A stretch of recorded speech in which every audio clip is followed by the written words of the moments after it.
Investment খুব বড় একটি টার্ম এবং বর্তমানে এই নতুন প্রজন্মের ক্ষেত্রে ইনভেস্টমেন্টের ডেফিনেশন বদলে দিয়েছে স্টক মার্কেট।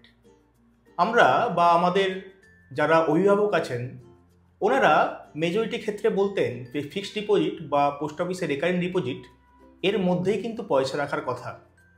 কিন্তু নতুন প্রজন্ম আমাদের স্টক মার্কেটের চিন্তাধারাটাকে কিন্তু অনেকটা চেঞ্জ করে দিয়েছে। 2020 সালে করোনা পরবর্তী ইয়ারে আমরা দেখেছি স্টক মার্কেট এক গতিতে ওপরের দিকে গেছিল, কিন্তু বর্তমানে সেপ্টেম্বর মাস বা অক্টোবর মাসের পর থেকে 2024 সালে আমরা ফেব্রুয়ারি মাসে বসে আছি 2025 সালে একটা ডাম্প কিন্তু আমরা দেখতে পাচ্ছি মার্কেটে।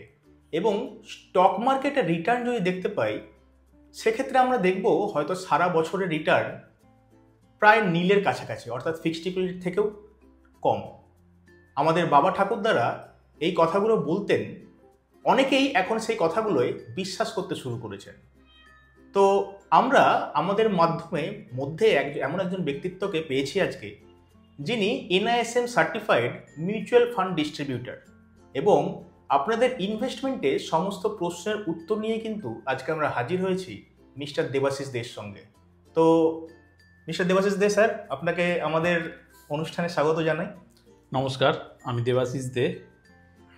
স্যার, একটা কথা বলে নিতে চাই যে নিফটি 50 এই যে কথাটা, এই কথাটার সঙ্গে অনেকেই পরিচিত, এবং দেশের মধ্যে 50টা বড় যে কোম্পানি আছে সেই বড় কোম্পানিগুলোকে একসাথে নিয়েই কিন্তু নিফটি 50 ইন্ডেক্স তৈরি হয়, যেটা দেশের একটা সাময়িক একটা অর্থনীতির একটা বাহক বা সূচক হিসেবে আমরা বলতে পারি।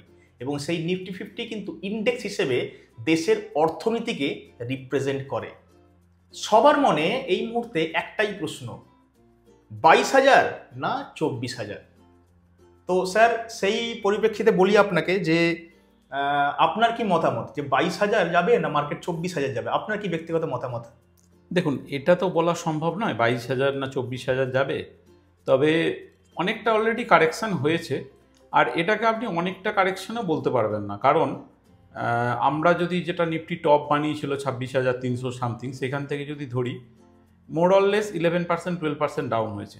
এই ডাউনটা আপনি যদি বিগত 5 বছরের হিস্ট্রিও দেখেন, মানে আফটার করোনা পিরিয়ডের পর থেকেও আপনি যদি এটা দেখেন, যে তাহলেও দেখবেন এই কারেকশান অন্তত 8-10 বার আছে, এরকম 8-10%, 11%, 12%।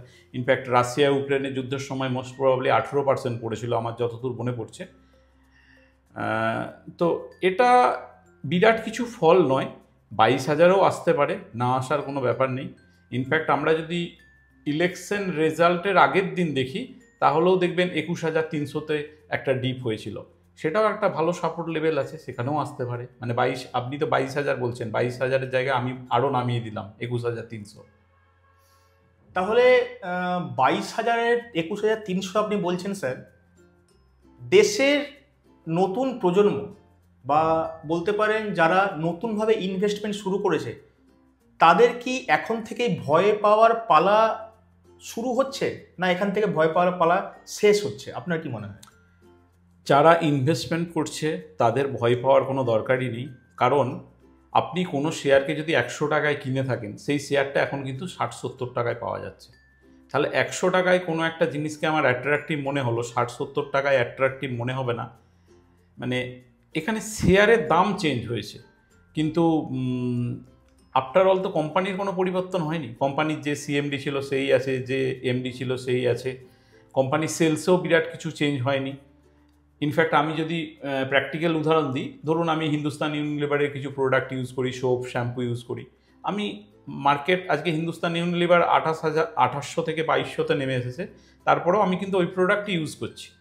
তো যেহেতু প্রোডাক্টের কনজামশন কমেনি, তো এই স্টকগুলো কিন্তু আবার আগের জায়গায় ফিরে যাবে। তো এটা একটা অপরচুনিটি আমার কাছে।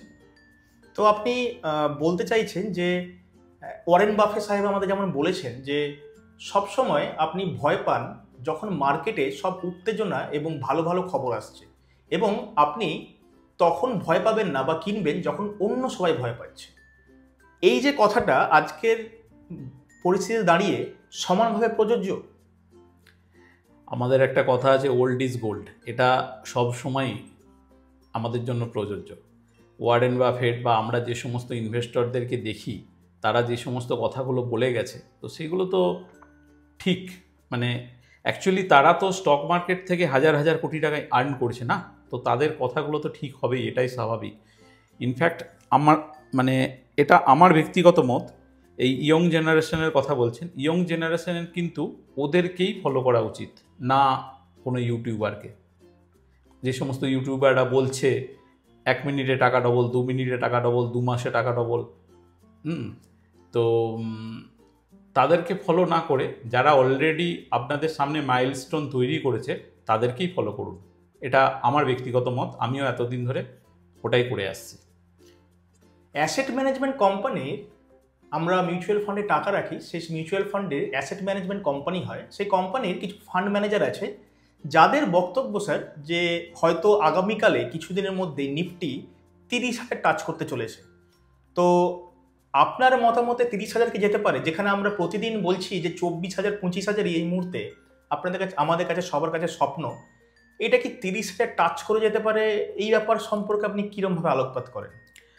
আমরা যদি নিফটি ব্যাক টেস্ট করি, বিগত 10 বছর 15 বছরের নিফটিকে দেখি, তো এমন কোনো বছর নেই যেখানে নিফটি তার প্রিভিয়াস হাইকে ক্রস করেনি। তো 2024 সালের হাই যদি আমরা ধরি 26,300 প্লাস কিছু আছে, তো 26,300কে যদি আমরা হাই ধরি, তো সেই হাইটা 2025-এও ক্রস করবে, এটাই স্বাভাবিকভাবে নিয়ম। এবার সেটা মার্চ এপ্রিলে করবে নাকি অক্টোবরে করবে এটা বলা মুশকিল। ম্যাক্সিমাম টাইম যদি আমরা দেখি, তা আপনি আপনার কাছেও রেকর্ড আছে, আপনি চেক করতে পারেন, নিফটি কিন্তু এভরি ইয়ার একটা করে হাই বানায়। তো আমার মতে 30,000 না হলেও 27,000 যাবে। 27,000 যাবে। তো যেরকমভাবে আপনি বললেন যে 2024 সালের ইলেকশনের রেজাল্টের ডেটের দিন 21,300-র কাছাকাছি মার্কেট এসছিল। তো আমরা কি এই মুহূর্তে মনে করতে পারি যে 21,300-তে মার্কেট আসলে যে বটমটা ক্রিয়েট হয়ে যাবে, বা এখনই কি বটম? প্রতিদিনই আমরা মার্কেট দেখছি যে প্রতি সপ্তাহে মার্কেট কিছুটা নিচের দিকে যাচ্ছে, আবার কিছুটা রিকভারি হচ্ছে, আবার কিছুটা নিচের দিকে যাচ্ছে। তো প্রশ্ন একটাই সবার মনে, যে বটম কি তৈরি হয়ে গেছে?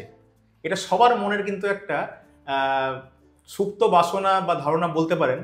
কারণ আমরা রিটেল ইনভেস্টাররা আমরা ভয় বেশি পাই, এবং সত্যি কথা অকপট স্বীকারোক্তি আপনার কাছে করতে অসুবিধা নেই, আমরা এখানে যতজন আছি এবং এইটা শ্যুট করার সময়, এই যে পডকাস্টটা আমরা শ্যুট করছি, পডকাস্ট শ্যুট করার সময়ও কিন্তু আমরা প্রচুর ইনভেস্টার আছি যাদের পোর্টফোলিও আজকে স্টক কিনলে কালকে লাল। তো ভয় পাওয়াটা দিন দিন মনে হচ্ছে যেন আরও বেশি থেকে, মানে ডেপথ অনেকটা বেশি পাচ্ছে ভয় পাওয়ার। তো এই ভয় কি আমরা পাবো স্যার? না অনেকেরই আমরা দেখি যে হয়তো লোনের টাকা নিয়ে স্টক মার্কেট করে, অনেকে নিজের টাকা থাকে না, কিংবা মার্জিন ট্রেডিং ফ্যাসিলিটি থ্রু দিয়ে ব্রোকারের কাছ থেকে কিছুটা ধার নিয়েই করে। ভয় পাবো না পাবো না, এই প্রশ্নের উত্তরে কি বলবেন? এবং এটা কি বটম ক্রিয়েট হয়ে গেছে বা হয়নি, সেই ব্যাপারে কি বলবেন? খুব জটিল প্রশ্ন।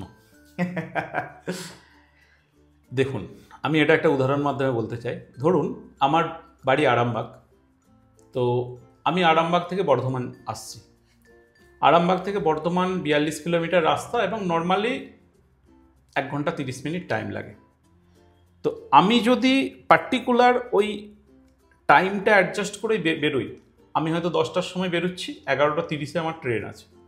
রাস্তায় যদি জ্যাম থাকে তাহলে কিন্তু আমাকে ভয় পেতে হবে, কারণ আমার ট্রেন মিস হয়ে যেতে পারে। বাট আমার যদি অল্টারনেটিভ পরে আরও ট্রেন থাকে, তাহলে কিন্তু আমার ভয় পাওয়ার কিছু নেই। এখন আপনি যদি লোন নিয়ে ট্রেডিং করেন, সেই লোনের মানে আপনাকে এই পোর্টফোলিও থেকে এভরি মান্থ উইথড্র করে আপনার ইএমআই দিতে হয়, তাহলে কিন্তু আপনার ভয় পাওয়ার সময় আছে, মানে আপনার ভয় পাওয়া দরকার, এবং এই সমস্ত করার আগেই ভয় পাওয়া দরকার ছিল। আর যদি আপনি মনে করেন যে আমি ইনভেস্ট থেকে একটা বড় ওয়েলথ তৈরি করব, সেটা 1 কোটি 2 কোটি 5 কোটি 100 কোটি যে কোনো অ্যামাউন্ট হতে পারে, তো সেটা কিন্তু আপনার হবে। আপনাকে 2025-এই হয়তো হবে না, হয়তো দেখা গেল 2026-এর প্রথমে হাই বানালো মার্কেট। তো এই মুহূর্তে আমি যদি নিফটির একটা টেকনিক্যাল ইন্ডিকেটর দেখতে পাচ্ছি, ডব্লু প্যাটার্ন বলে একটা প্যাটার্ন হয়, যদিও আমি জানি না এসব বলা ঠিক কি না। তো ডব্লু প্যাটার্নে আমাদের যেটা বেস ডবল বটম বলা হয়, তো ডবল বটম কিন্তু হয়ে গেছে, আমি দেখতে পাচ্ছি ডবল বটম এতে হয়ে গেছে। তো সেই অনুযায়ী নিফটি আমার এই মুহূর্তে মনে হচ্ছে 22,000 আসার আগে একবার 24,000 ক্রস করবে, হতে পারে আবার 22,000-এ চলে আসবে মেবি, কিন্তু একবার 24,000 ক্রস করা উচিত। কারণ আমরা যে সমস্ত নিফটি ফিফটির স্টক বা যেগুলোকে আমরা লার্জ ক্যাপ বলি, ম্যাক্সিমাম লার্জ ক্যাপ স্টক কিন্তু অতিরিক্ত ডাউনে আছে। নিফটি পড়েছে 10%, 11%, আর লার্জ ক্যাপ স্টকগুলো পড়ে গেছে 30%, 40%, 50% পর্যন্ত কারেকশন হয়েছে। তো যে কোনো ধরুন আমাদের সবথেকে বড় কোম্পানি রিলায়েন্স যদি বেড়ে যায় 10%, তাহলেই তো নিফটি 24,000 চলে যাবে। তো আরও একটা প্রশ্ন আছে, একটু জটিল প্রশ্ন, আমার মনে হয় কিছুটা কন্ট্রোভার্সিয়াল প্রশ্ন বলেই আমার মনে হয়। আমরা যে সমস্ত খবরের চ্যানেল বা শেয়ার মার্কেট রিলেটেড বা ক্যাপিটাল মার্কেট রিলেটেড যে খবরগুলো আমরা এই মুহূর্তে দেখতে পাচ্ছি বিভিন্ন চ্যানেলের পর্দায়, বিভিন্ন অ্যাসেট ম্যানেজমেন্ট কোম্পানির যারা অ্যাসেট ম্যানেজার বলুন বা কোম্পানির যারা এমপ্লয়িজ বা হাই গ্রেড এমপ্লয়িজ যারা আছেন, তারা অনেকেই বলছেন যে সব কিছু বেচে বাঁচে সব কিছু দিয়ে ছেড়ে স্টক মার্কেট ছেড়ে পালান, কিন্তু কারণ স্টক মার্কেটে বড় সড়ো হয়তো ক্র্যাশ আসতে চলেছে। আপনি বলছেন এখান থেকে ভয় পাওয়ার কোনো ব্যাপার নেই, বা ইনভেস্টারদের বলছেন যে এখানে এক জায়গায় মাটি কামড়ে ধরে থাকার কথা। কোনো একটা জায়গায় এসে মনে হচ্ছে না যে দুটো আইডিওলজি কোথাও ক্ল্যাশ হচ্ছে বলে? এই ব্যাপারে আপনি কি বলবেন? আচ্ছা, এই আপনার প্রশ্নর উত্তর দেওয়ার আগে আমি আপনাকে একটা প্রশ্ন করতে চাই। আপনার এই মুহূর্তে কি মনে হয় ইন্ডিয়াতে যদি 140 কোটি লোক থাকে, জনসাধারণ থাকে, পপুলেশন থাকে, ইনভেস্টর কতজন? মানে অ্যাজ এ ইনভেস্টর হিসাবে যদি ট্রিট করা হয়, বা স্টক মার্কেটে ডিম্যাট অ্যাকাউন্ট আছে কতজনের? আপনার কি মনে হয় পরিসংখ্যাটা যদি একটু দেন। আমার রিসেন্ট যেটুকু আমার খবর অনুযায়ী বা আমার রিসার্চ অনুযায়ী 2020 সালে কোভিড ইরার আগে স্টক মার্কেটে ডিম্যাট অ্যাকাউন্টের সংখ্যা ছিল 4 কোটি। 2024 সালে এসে সেই ডিম্যাট অ্যাকাউন্টের সংখ্যা প্রায় 4 গুণ বেড়েছে, অর্থাৎ সেই ডিম্যাট অ্যাকাউন্টের সংখ্যা এই মুহূর্তে 16 কোটি। কিন্তু এটাও একটা স্ট্রাইকিং কথা যে রিসেন্ট টাইমে প্রায় 50,000 থেকে 1 লাখের মতো সম্ভবত ডিম্যাট অ্যাকাউন্ট বন্ধ হয়ে গেছে। এইটুকু যেটুকু আমার খবর, যেটুকু আমার কাছে খবর আছে। দেখুন, আপনি যদি ভারতের টপ 10 কোম্পানির এমপ্লয়ি যোগ করেন, নাম্বার অফ এমপ্লয়ি, তাহলে কিন্তু ইনভেস্টরের থেকে বেশি। টপ 10 কোম্পানির যেমন রিলায়েন্স, টিসিএস, ইনফোসিস, এই কোম্পানিগুলোর যদি আমরা টোটাল নাম্বার অফ এমপ্লয়ি যোগ করি, তাহলে স্টক মার্কেটে যদি ক্র্যাশ আসে, ইনভেস্টররা না হয় চলে গেল, ইনভেস্টররা না হয় সব কিছু বিক্রি করে টোরে দিয়ে চলে গেল, এমপ্লয়িরা কোথায় যাবে? এমপ্লয়িরা নিজের স্বার্থে কোম্পানিকে টিকিয়ে রাখবে। যে এমডি, সিএমডি বা সিইও বা কোম্পানির যে সমস্ত হাই র্যাঙ্কিং অফিসার আছে, তারা কোম্পানিকে ওপরে নিয়ে যাওয়ার জন্য প্রাণ লাগিয়ে দেবে। আজকে আপনি যদি আমাদের স্টক বিক্রি করে বেরিয়ে আসি, আমাদের কি হবে? আমাদের যা টোটাল অ্যাসেট আছে তার একটা পোর্শন লস হবে, কিন্তু তাদের তো জীবন মরণ ওয়েট করে আছে কোম্পানির অস্তিত্বের ওপর, তাই না? তো এরকম শুধু এমপ্লয়ীদের কথাই কেন, আপনি ইন্ডিয়ান গভর্নমেন্টের যে টোটাল ইনকাম, জিডিপি, সেই জিডিপিও তো মানে নির্ভর করছে এই সমস্ত কোম্পানির ওপর। তো কোম্পানি টিকে থাকবে, কোম্পানি নিয়ে ভয় নেই। এইরকম ক্র্যাশ অনেকবারই এসেছে এবং এটা আগামী দিনেও আসবে। এটাকে ক্র্যাশ বলা চলে না। 12-13% ডাউন, এটা এনি টাইম হতে পারে, এনি টাইম। এটা যারা ভয় পাচ্ছে, যারা এই আফটার কোভিড এসেছে, কিছু কিছু স্টক মার্কেটে ইনভেস্ট করেছে এবং কিছু লস হচ্ছে এই মুহূর্তে, হয়তো পোর্টফোলিওতে আগে যখনই পোর্টফোলিও ওপেন করেছে গ্রিন ছিল, এখন এই কদিন তারা রেড দেখছে, এইসব দেখতে অভ্যস্ত নয়, তাই ভয় পাচ্ছে, আর কিছুই না। মিউচুয়াল ফান্ডের আমরা কথা বলি স্যার, একটা খবর চ্যানেলে অ্যাড দেয়, যদিও আমার কতটা এখানে বলা উচিত বলে মনে হয় না, যে মিউচুয়াল ফান্ড সহি হ্যাঁ। সেই মিউচুয়াল ফান্ডই এই মুহূর্তে আমরা দাঁড়িয়ে যদি দেখি, যে রিটার্ন যেরকম আশানুরূপ হওয়ার কথা ছিল বা যেরকম স্বপ্ন নিয়ে আমরা শুরু করেছিলাম, যে হয়তো 20 বছর 30 বছর পরে হয়তো আমাদের কাছে কয়েকশো কোটি টাকা হবে, যেভাবে আমাদেরকে এই কোম্পানিগুলো স্বপ্ন দেখিয়েছিল, কোথাও গিয়ে মনে হয় না যে সেই স্বপ্নগুলো এই এই মুহূর্তে দাঁড়িয়ে চুরমার হয়ে যাচ্ছে? মিউচুয়াল ফান্ড সেই, এটা ঠিক কথা, আমিও বিশ্বাসী মিউচুয়াল ফান্ডের ওপরে।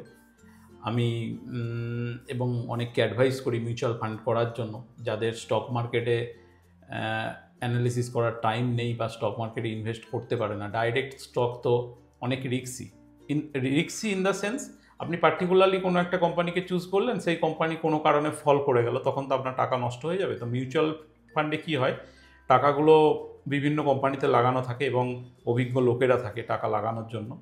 তো সেই জন্য মিউচুয়াল ফান্ড অনেকটাই ভালো। আর মিউচুয়াল ফান্ডের ওরকমভাবে পার্টিকুলার কোনো টাইমের রেকর্ড না দেখে যেদিন থেকে শুরু হয়েছে সেটা দেখুন। আর দেখুন, আমি মিউচুয়াল ফান্ডের আপনাকে কিন্তু অ্যাডভাইস করতেই পারি, কারণ আমি NISM certified mutual fund adviser. তো এটা আমি বলতেই পারি, মিউচুয়াল ফান্ড যদি করতেই হয়, বিগত 10 বছর যে কোম্পানি মার্কেটে আছে সেই কোম্পানির মিউচুয়াল ফান্ডে ইনভেস্ট করুন এবং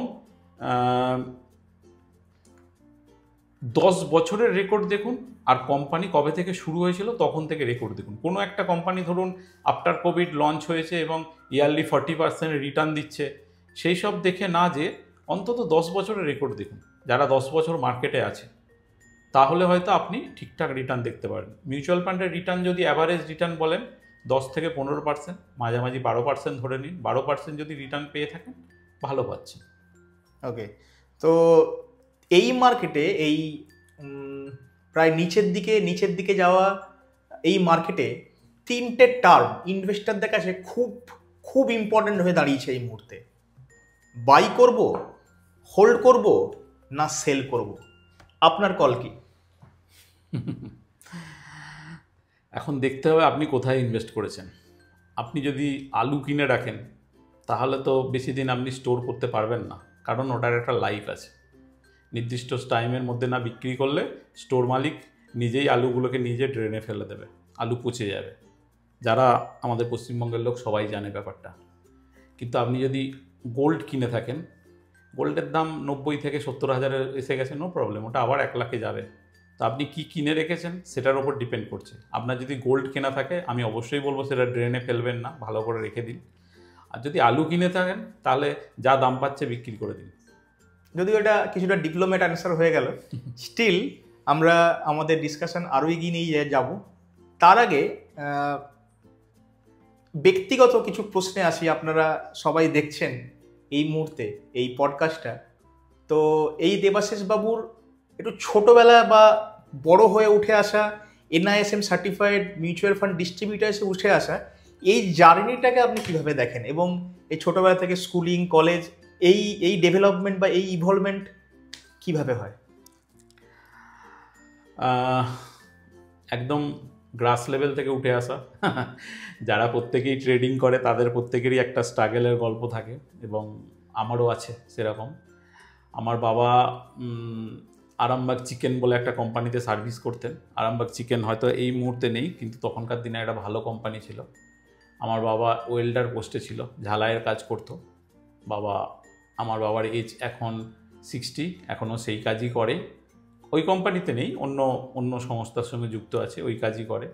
সেখান থেকে আমাদের পড়াশোনা, আমার গ্র্যাজুয়েশন হচ্ছে অ্যাকাউন্টেন্সি নিয়ে পড়াশোনা করেছিলাম। কোনো একটা কম্পিউটার সেন্টারে কম্পিউটার শিখেছিলাম। সেই কম্পিউটার সেন্টার থেকেই একটা প্রাইভেট কোম্পানিতে প্লেসমেন্ট পেয়েছিলাম অ্যাজ এ অ্যাকাউন্টেন্ট হিসাবে, কম্পিউটার অপারেটর হিসাবে। সেখানে 7-8 বছর চাকরি করেছি। সেই চাকরি করাকালীন সেই অফিসের কিছু বয়স্ক এমপ্লয়ি স্টক মার্কেট করতো অফিসে বসে, তাদের দেখে আমার ইন্টারেস্ট জাগে এবং তাদের কাছ থেকে একটু একটু করে শিখতে শুরু করি। 2008 সালে আমার ফার্স্ট ইনভেস্টমেন্ট অল্প দিয়েই শুরু হয়েছিল। সেটা পরবর্তীকালে নিজেকে ডেভেলপ করে NISM সার্টিফাইড হয়েছি। তো ছোটোবেলা থেকে এইরকম একটা ফ্যামিলি থেকে উঠে এসে আজকে অনেকের মিউচুয়াল ফান্ডে আপনি মিউচুয়াল ফান্ড করতে সাহায্য করেন, মিউচুয়াল ফান্ডগুলো হ্যান্ডেল করেন এবং মিউচুয়াল ফান্ডের এই মুহূর্তে ডিস্ট্রিবিউটার। তো জার্নিটা খুব একটা সহজ ছিল বলে আমার মনে হয় না। স্টিল আজকালকার যুগে এই মুহূর্তে যেখানে কয়েক লক্ষ লক্ষ হাজার হাজার টাকা নিয়ে যেখানে মানুষদের স্টক মার্কেট শিখেও মানুষের প্রফিট হয় না, সেক্ষেত্রে আপনার স্টক মার্কেট শিখে প্রফিটেবল ট্রেডার হওয়ার পথে এই টিচিং বা এই যে শিক্ষাটা আপনি কোথা থেকে পেলেন সেই ব্যাপারে যদি একটু বলেন। স্টক মার্কেট আমিও তো একজনের কাছ থেকে শিখেছি, একজন নয় একাধিক জনের কাছ থেকে শিখেছি। প্রথমে আমার অফিস এমপ্লয়ীদের কাছ থেকে হাতে খড়ি, পরবর্তীকালে বিভিন্ন ইনস্টিটিউটের মাধ্যমে শিখেছি। বিভিন্ন ইনস্টিটিউটের হয়ে অ্যাজ এ এমপ্লয়ি হিসাবে কাজ করেছি, অ্যাজ এ টিচার হিসাবে কাজ করেছি। পরবর্তীকালে কিছু বন্ধুদের রিকোয়েস্ট আছে, তাদেরকে শেখাতে হবে, তাদেরকে শিখিয়েছি। তার বন্ধুদের কাছ থেকে রিকোয়েস্ট আছে, শেখাতে হবে। এইভাবে আস্তে আস্তে যখন রিকোয়েস্ট বেশি আসে, এবার আমাদের যে সমস্ত ইনস্টিটিউটে শেখাতাম, আমি যেই সমস্ত ইনস্টিটিউটে শেখাতাম, সেখানকার কিছু এক্স স্টুডেন্ট বলে যে স্যার আপনি ইনস্টিটিউট করলে আরও কিছু লোক ভর্তি হতে পারে। সেইভাবে ইনস্টিটিউট হয়েছে ডিডি ভ্যালু ইনভেস্টিং। এখন তো স্টুডেন্টের সংখ্যা অনেক হয়ে গেছে। বেশ, তো আপনি এই মুহূর্তে মিউচুয়াল ফান্ড ডিস্ট্রিবিউটর এবং ফুল টাইম ট্রেডার। তো আমাদের মধ্যে অনেকেই জানতে চান যে ফুল টাইম ট্রেডিং কাদের জন্য পসিবল, কারা ফুল টাইম ট্রেডার হতে পারে, এবং ফুল টাইম ট্রেডার হওয়ার বেনিফিট কি, মানে আপনি কিভাবে লাইফস্টাইল লিড করেন। মানে আমি আপনাকে ব্যক্তিগতভাবে চিনি, সেই জায়গা থেকে আমি দাঁড়িয়ে বলতে পারি যে আপনি প্রচুর জায়গায় ঘুরে বেড়ান এবং ঘুরে বেড়ানোর সাথে সাথে এই লাক্সারি বলুন বা এই কমফোর্টটা আপনি অ্যাভেল করতে পারেন, যেখানে সপ্তাহের তো সোমবার দিনই আপনি ঘুরতে যাচ্ছেন কোথাও একটা। কিংবা আমরা অনেকে যেখানে বাসে ট্রামে চড়ে মাথার ঘাম পায়ে ফেলে, সো কল্ড মাথার ঘাম পায়ে ফেলে অফিস যাই এবং অফিস থেকে বসের দৌরাত্ম কিংবা বসের গালিগালাজ শুনে আবার বাড়ি ফিরে এসে পরের দিন গালিগালাজ খাওয়ার জন্য ওয়েট করি। সেই জায়গায় দাঁড়িয়ে আমার মনে হয় যে কেউ যদি ফুল টাইম ট্রেডার হয়, লাইফে কি এই রকম সিচুয়েশনে কখনো ক্রিয়েট হতে পারে, নাকি তারা স্বাধীনভাবে অন্যভাবে লাইফটাকে লিড করতে পারে? দেখুন, আমি নিজেকে ভাগ্যবান মনে করি। আমি যে কোম্পানিতে চাকরিতে ঢুকেছিলাম, সেই কোম্পানিতে বেশ কিছু লোকজন পেয়েছিলাম যারা আফটার রিটায়ারমেন্ট আবার চাকরিতে ঢুকেছে। মানে ধরুন কোনো কোম্পানি থেকে ভিআরএস নিয়েছে, ভিআরএস নিয়ে আবার এই কোম্পানিতে চাকরি করতে এসেছে। তো তারা শেষ বয়সে এসে বুঝেছে যে টাকার কি প্রয়োজন। বাট আমি ওই লোকগুলোকে প্রথম থেকে দেখেই বুঝতে পেরেছিলাম যে লাইফে টাকার খুব প্রয়োজন, টাকা ছাড়া কোনো কিছু সম্ভব নয়। আর তখন থেকেই অল্প অল্প করে জমাতে শুরু করি, টাকাটাকে ঠিক জায়গায় রাখি। আর আপনি যে স্টক মার্কেটে ইনভেস্টিংয়ের কথা বলছেন না, স্টক মার্কেটে ইনভেস্টিং করতে গেলে বিরাট কিছু ক্যাপিটাল দরকার হয় না, বিরাট টাইমের দরকার হয়। এখানে ক্যাপিটালের থেকেও টাইমটা ইম্পর্টেন্ট। কেউ যদি 5,000 টাকা করে, মানে মাসে মাত্র 5,000 টাকা করে রাখে এবং 18-20 বছর রাখতে পারে, 20 বছর চাকরির জীবনে প্রথম 20 বছর যদি রাখতে পারে, সেও কিন্তু একটা 4-5 কোটি টাকার নেটওয়ার্থ করতে পারে, ক্রিয়েট করতে পারে। তো এটা খুব একটা কঠিন ব্যাপার নয়, ডিসিপ্লিনের ব্যাপার। আর লাইফস্টাইলের কথা বলছেন, লাইফস্টাইল ডিপেন্ড করছে আপনার নিডের ওপর। এখন আপনি যদি কোনো সন্ন্যাসীর উদাহরণ দিন, তাকে মাসে 1,000 টাকার ইনকাম না হলেও সে তার লাইফস্টাইল মেনটেন করতে পারে, সেই ধরনের সন্ন্যাসী। আমিও সেই ধরনেরই একজন ব্যক্তি, যার বেশি টাকার প্রয়োজন নেই। হ্যাঁ, বেশি টাকার প্রয়োজন নেই, অল্প স্বল্প যা আর্নিং হয় তাতে ম্যানেজ করে নিতে পারি। এখন ম্যাক্সিমাম লোক ইএমআইয়ের জালে আটকে আছে, সেটা গাড়ির ইএমআই বলুন, বাড়ির ইএমআই বলুন, বা মানি ম্যানেজমেন্ট। এটা মানে আমাদের যে স্কুলের এডুকেশন সিস্টেম, এখানে মানি ম্যানেজমেন্ট কোনোরকমভাবেই শেখানো হয় না, যেটা আমি অল্প বয়সে চাকরি পাওয়ার সঙ্গে সঙ্গেই শিখে গিয়েছিলাম ওই লোকগুলোকে দেখে। ওই লোকগুলো আমাকে বলতো যে এখন থেকে ঠিকঠাক করে জমাতে পারলে আমাদের মতো আফটার 60 কাজ করতে হবে না। আচ্ছা, একটা প্রশ্ন। আমিও যখন ইনভেস্টমেন্ট প্রথমের দিকে শুরু করি, এবং আমার মতো হাজার হাজার দর্শক শ্রোতা বন্ধুরা যারা এই মুহূর্তে পডকাস্টটি শুনছেন, আপনারা প্রত্যেকেই কোনো না কোনো সময় দেখেছেন আজকে কোনো স্টক 10% বেড়ে গেল, কোনো স্টক 15% পড়ে গেল, কিংবা কোনো স্টক 20% বেড়ে গিয়ে একটা আপার সার্কিট নিয়ে নিল। তো আপনার কাছে একটা প্রশ্ন আমাদের, সেটা হলো এই স্টকের প্রাইসগুলো বাড়ে কমে কেন? ডিমান্ড অ্যান্ড সাপ্লাইয়ের ওপর, ইন এ সিঙ্গেল ওয়ার্ড। যখন ডিমান্ড বেশি আসে তখন বাড়ে, যখন ডিমান্ড কমে যায় তখন ডাউন হয়ে যায়। মানে শুধুমাত্র ডিমান্ড সাপ্লাইয়ের উপর ডিপেন্ড করেই শুধুমাত্র ডিমান্ড সাপ্লাই, বা ধরুন যারা বড় বড় ইনভেস্টর আছে, এফআইডিআই আমরা বলি, বা কোনো ফান্ড, আজকে ধরুন অ্যাক্সেস মিউচুয়াল ফান্ড, আমি নাম করেই বলছি, অ্যাজ এ এক্সাম্পল হিসাবে বলছি, অ্যাক্সেস মিউচুয়াল ফান্ড ঠিক করলো যে এই মুহূর্তে আইআরসিটিসি শেয়ার অনেক দাম কম আছে, আমরা কিনবো। তো ওরা কিনবে মানে ওরা তো আমার আপনার মতো 2000-5000 পিস কিনবে না, বা ওরা কিনবে অনেক টাকার শেয়ার, হাজার হাজার কোটি কোটি টাকার শেয়ার। তো স্বাভাবিকভাবে ওই শেয়ারটা বাড়বে সেই দিন, কারণ ওই শেয়ারটা মার্কেটের ডিমান্ড আছে, সেই জন্য বেড়ে গেল। আবার কোনো সেম অ্যাজ এইরকম কোনো ফান্ড যদি মনে করে যে ওই শেয়ারটা বিক্রি করে দেবো, তাহলে সেদিন শেয়ারটা ডাউন হবে। অনেক সময় আমরা দেখি তো যে খবর বেসড একটা নিউজ বেসড জিনিসের জন্য মার্কেটে দাম ওঠানামা করে অনেক সময়, সেটা কতটা পার্মানেন্ট বা টেম্পোরারি সে ব্যাপারে কি বলেন আপনি? এখন ইন্ডিয়াতে নিউজ বেসড ট্রেডিংটাই বেশি হচ্ছে, আর মিডিয়ার ভূমিকা নিয়েও শুধু আমি না, সব অ্যাঙ্গেল থেকেই প্রশ্ন উঠছে যে মিডিয়া কতটা ঠিক। তো নিউজ বেসড ট্রেডিং না করাই ভালো।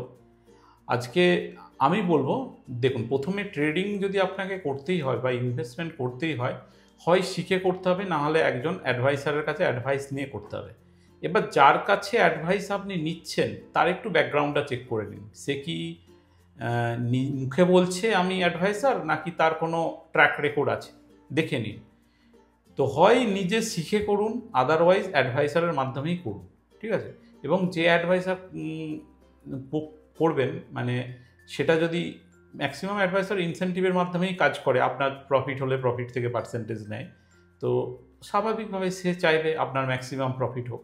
এইরকম অ্যাডভাইসারের কাছে অ্যাডভাইস নিয়ে কাজ করাই ভালো, কারণ যে কোনো জিনিস শিখে না করলে প্রবলেম। আপনি গাড়ি চালানো না শিখে গাড়ি নিয়ে রাস্তায় নামলে অ্যাক্সিডেন্ট হবে, এটাই স্বাভাবিক। ঠিক। ওকে, তো বড় প্রশ্ন একটা, আজকালকার যুগে একটা যারা নতুনভাবে ইনভেস্টমেন্ট শুরু করছেন বা অনেকদিন ইনভেস্টমেন্ট ফিল্ডে আছেন, ইনভেস্টমেন্টের বাইরে গিয়েও একটা ইনভেস্টমেন্টের একটা অপশন বা একটা ইনস্ট্রুমেন্ট বলতে পারি, যেটা হলো রিয়েল এস্টেট। তো রিয়েল এস্টেট আসলেই বাঙালি বাড়িতে একটা প্রশ্ন ওঠে, বাড়িটা তোমার নিজের না ভাড়া নিয়েছো? তো কি মনে হয় এই সময় দাঁড়িয়ে আপনার, যে বাড়ি ভাড়া বা বাড়ি কেনা কোনটা বেশি উপযোগী? দেখুন, নিজস্ব একটা বাড়ি থাকতে হবে, ঠিক আছে? নিজস্ব একটা বাড়ি না থাকলে খুব প্রবলেম, মানে যেটা আমি ফিল করি। 11 মাসের এগ্রিমেন্ট করে আপনি কোনো বাড়িতে ঢুকলেন, এবার 11 মাস পরে আপনাকে থাকতে দেবে কি দেবে না সেটা বাড়িওয়ালার মর্জির উপর ডিপেন্ড করছে। আর বারবার যখন আপনি বাড়ি চেঞ্জ করেন, তখন আপনি পছন্দ মতো ফার্নিচারও বাই করতে পারেন না, ঠিক আছে? হয়তো কিছু একটা ভালো ফার্নিচার করবে, বা আপনি ওয়াল পেন্টিং করলেন, এখন যে সমস্ত আর্কিটেক্ট উঠেছে যেগুলো, আপনি ওই জিনিসগুলো করতে পারেন না। তো নিজস্ব একটা বাড়ি থাকা দরকার, কিন্তু সেটার জন্য হিউজ এক্সপেন্স করার দরকার নেই, ঠিক আছে? আর রিয়েল এস্টেট ইনভেস্টমেন্টে আমি একদমই পক্ষপাতিত্ব নয়। দেখুন, আপনি নিজের জন্য যে বাড়িটা নিচ্ছেন সেটা কিন্তু ইনভেস্টমেন্ট নয়, সেটা থাকার জন্য নিচ্ছেন। আর রিয়েল এস্টেটে আপনি যদি ফাঁকা ল্যান্ড কিনে রাখেন, ঠিক আছে, তাও সেই ল্যান্ড এমন জায়গায় কিনতে হবে যেটা আপনি দখলে রাখতে পারেন, সেটা যেন বেদখল না হয়ে যায়, বা চোখের সামনে আছে এরকম কোনো ল্যান্ড আপনি কিনলে কিনতে পারেন। আর রিয়েল এস্টেটে আমি ইনভেস্ট করতে এই জন্যই পক্ষপাতিত্ব নয়, কারণ ওখানে লিকুইডিটি থাকে না। আপনি চাইলেও ওটাকে পার্টলি বিক্রি করতে পারবেন না, চাইলেও আপনি যখন প্রয়োজন তখন আপনি বিক্রি করতে পারবেন না। এইটা একটা সমস্যা থাকে। ওর থেকে স্টক কিনে রাখা অনেক ভালো আমার মতে, স্টক বা মিউচুয়াল ফান্ড।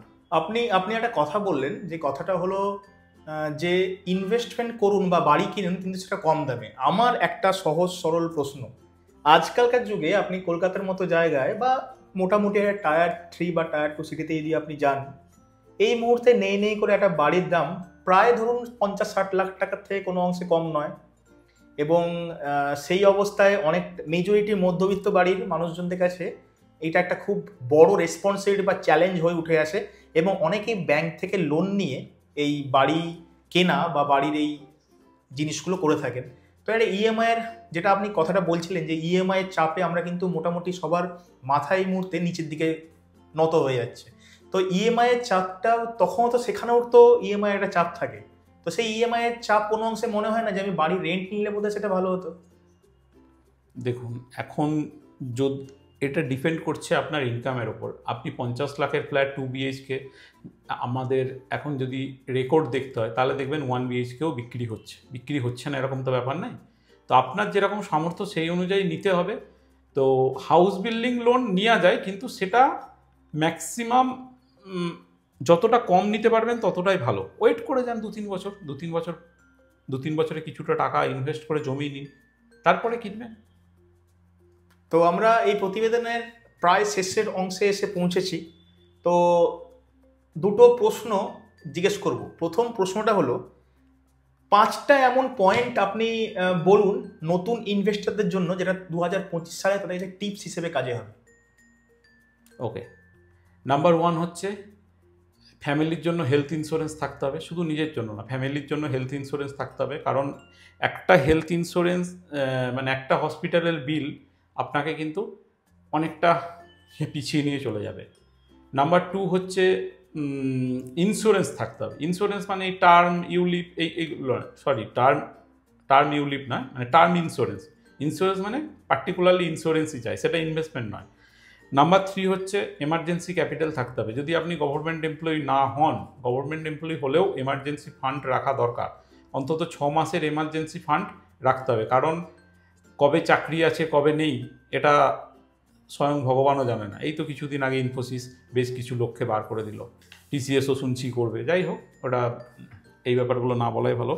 নাম্বার 4 হচ্ছে আপনার আর্নিংয়ের একটা বেশ অংশ, অন্তত 20% ওটা সেভিংস হিসাবে থাকতে হবে। কটা হলো? 4টে হলো। নাম্বার 5 পরে বলছি। আচ্ছা, ঠিক আছে। তো র্যাপিড ফায়ার, চলুন 5টা প্রশ্ন করি। র্যাপিড ফায়ার হিসেবে আপনি কিভাবে আমাদেরকে বলেন আমরা দেখি। এখানে কিন্তু কোনো রকম ডিপ্লোম্যাটিক আনসার দিলে হবে না, এখানে একটাই অপশান কোনোটা চুজ করতে হবে। আসুন শুরু করি। তো র্যাপিড ফায়ারটা শুরু করি। স্টক মার্কেট না মিউচুয়াল ফান্ড? যদি স্টক মার্কেট শিখে করতে পারেন অবশ্যই স্টক মার্কেট। ওকে। চা না কফি? চা। আচ্ছা। পাহাড় না সমুদ্র? সমুদ্র। ওকে। চাকরি না ব্যবসা? বিজনেস। ইনভেস্টিং না ট্রেডিং? ট্রেডিং। ওকে। তো আজকে আপনাদেরও অনেক প্রশ্ন সম্ভবত এখানে ক্লিয়ার হয়ে গেল ইনভেস্টমেন্ট নিয়ে, এবং যারা ভয়ে পাচ্ছিলেন এই যে ফলটা কতদূর যাবে, কিভাবে যাবে, এই ফলটা কোথায় আটকাবে, ফলের সাইকোলজি কি, স্টক মার্কেটে আমাদের মতো রিটেল ইনভেস্টাররা কোনোভাবে সাস্টেন করতে পারবে কিনা, কতটা মাটি কামড়ে পড়ে থাকবো এবং কতক্ষণ পড়ে থাকবো, সমস্ত প্রশ্নের উত্তর দিলেন কিন্তু আজকে NISM সার্টিফাইড মিস্টার দেবাশিস দে। তো দেবাশিস বাবুর সাথে আবারও কোনো না কোনো পডকাস্টে আবারও ওনার সাথে আমাদের এই কথোপকথন হবে, এই আশা রাখি। এই আশা রেখেই আজকে আপনাদের কাছ থেকে আমরা বিদায় নিচ্ছি। ডিডি ভ্যালু ইনভেস্টিং এবং অল্টারনেট মাইন্ডস এই ইউটিউব চ্যানেলের পক্ষ থেকে আপনাদের সবাইকে জানাই আমাদের এই চ্যানেলে স্বাগত। আরও অনেক নতুন নতুন পডকাস্ট এবং আরও অনেক নতুন নতুন প্রতিবেদন নিয়ে কিন্তু প্রতিদিন হাজির হব আপনাদের সাথে এই আড্ডায়। ততদিন পর্যন্ত আমাদের বিদায় দিন। নমস্কার।